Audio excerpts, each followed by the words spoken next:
They say power reveals the man. But what happens when that power begins to echo inside the walls of the Pentagon itself? Last week, an unexpected voice, not from Washington politicians, but from inside the U.S. military and a state governor's office, warned that America might be walking toward a crisis it doesn't yet see. A governor breaks silence. The general steps forward, and both point to one man, Donald Trump. But the question that's shaking Washington tonight isn't what they said. It's why they said it now. This is Eyefront USA, where facts lead the truth. Tonight, we dive deep into a story that's not just about politics, but about power, loyalty, and the boundaries of democracy. Governor J.B. Pritzker and retired Major General Randy Manner have both sounded the alarm, each in their own way, claiming that Trump's recent moves could reshape how the U.S. military interacts with political power. Their words sent shockwaves through Capitol Hill. But underneath the headlines lies a deeper question.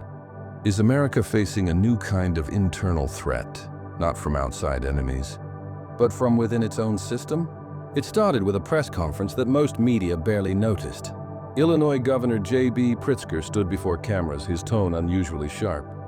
He warned that certain political figures were testing the limits of the Constitution. The line sounded cautious, but inside Washington, it was read as a direct jab at Donald Trump's recent claims about commanding military loyalty. Then, just hours later, a second shock came.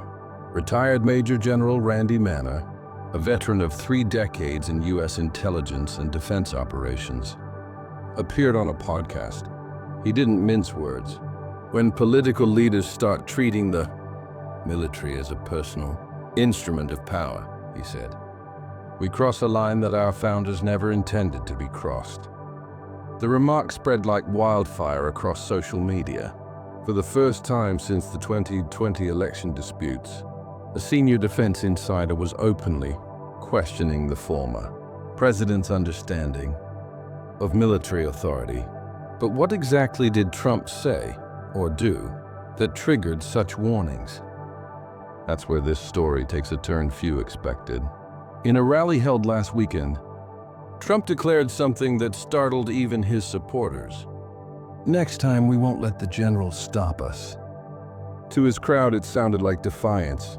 To Washington insiders, it sounded like a threat. Behind closed doors, Pentagon officials reportedly discussed the comment, trying to interpret its meaning. Was it just political theater, or a sign that Trump plans to challenge the military hierarchy if he returns to power? Governor Pritzker's team, according to sources, had been tracking these statements for weeks. Their concern wasn't about party politics. It was about national stability. Aides later confirmed that Pritzker's press remarks were meant as a constitutional reminder. But the timing, coming just hours before General Manner's interview, didn't feel like coincidence. Were these two warnings coordinated? Or did both men simply see the same danger approaching from different angles? Military leaders rarely speak publicly about politics. That's an unspoken rule, a code of honor that separates the military from the political battlefield. But history tells us something chilling. Every democracy that blurred that line paid a heavy price.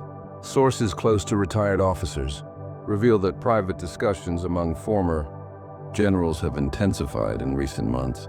Many fear that Trump's public remarks about the Pentagon's disloyalty could erode civilian control, one of the founding principles of American democracy. A former defense official told Eyefront USA, "The danger isn't a coup. The danger is confusion and soldiers not knowing who truly commands them. And confusion in a nuclear-armed democracy can be deadly. To understand the gravity, we need to look back. In 1974, President Nixon ordered military units on standby during the Watergate crisis. The Pentagon quietly ignored the call. In 2020, Trump's own defense secretary, Mark Esper, refused to deploy troops against civilian protests, a decision that reportedly enraged the White House. Each of these moments tested America's unwritten rule. The military obeys the Constitution, not the man in office. Governor Pritzker's warning wasn't just about Trump's personality. It was about precedent. If one leader can bend the rules once, another can do it again and again, until the rules mean nothing. General Manners' words echoed the same fear. Once the military becomes a political tool, democracy becomes a memory. So what happens next?